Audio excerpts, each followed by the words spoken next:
Hey guys, it's Topwater here. I'm out here on the Mississippi River in Iowa. It's freezing cold, it's snowing, but I wanted to give it a shot. And just now I lost my jig. I'm kind of reeling in my line here, and I thought it'd be a great chance to show you guys how I use a water bobber and how I get that tied onto braid, which isn't always easy since you got to get it through a pretty tight hole in the water bobber to make it work. So what you're going to see is I'm going to grab some other mono line that I've got in my bag, which is in this case is 50-pound test leader line. That's all I had, and I'm going to tie a piece of that onto the braid and then slide everything through once I do. If you're not familiar with the water bobber, it's really kind of a useful tool to have. Can help keep baits off the bottom that normally would sink.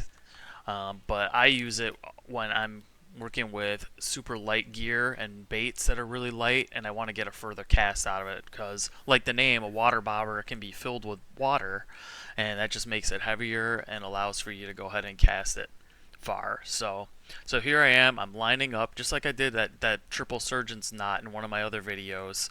I am lining up the two lines, the braid and the 50-pound leader. And instead of a triple surgeon's knot this time, I'm just going to tie a double because this is really just temporary, and I'm using the mono line to help get it through the water bobber so I can tie it and use it with my braid. Once I have my two lines lined up, I'm going to take them and I'm going to bring them through the big loop twice, hence a double surgeon's knot. Get those through there.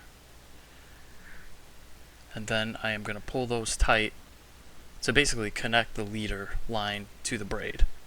And that's going to give me a nice firm piece of line to get through the center of the water bobber, which is basically how you put it on your line. So I'm making sure it's nice and tight. Doesn't have to be the greatest knot ever for this, since you're basically doing it and then you're going to remove it once you're done.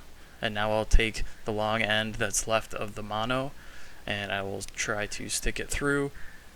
You always do the narrow side first on the water bobber, so when it's reeling towards you, it'll make less of a wake. And if my knot can make it through, after a big one more loosening of the center of the water bobber, I'm able to pull that through. There we go. And now your water bobber is on your line. And now from there, you would cut off the mono, and you'd go ahead and tie your lure onto the bottom with your typical knot that you would use with braid, and then you can go ahead and try it out and cast it out. It should work fine. If you want to cast even further, that's where you'd add some water to the inside of the water bobber. I can show you guys a little bit more about water bobber in another video, but just wanted to send this quick one out there. Now you know how to get a water bobber onto a braid line.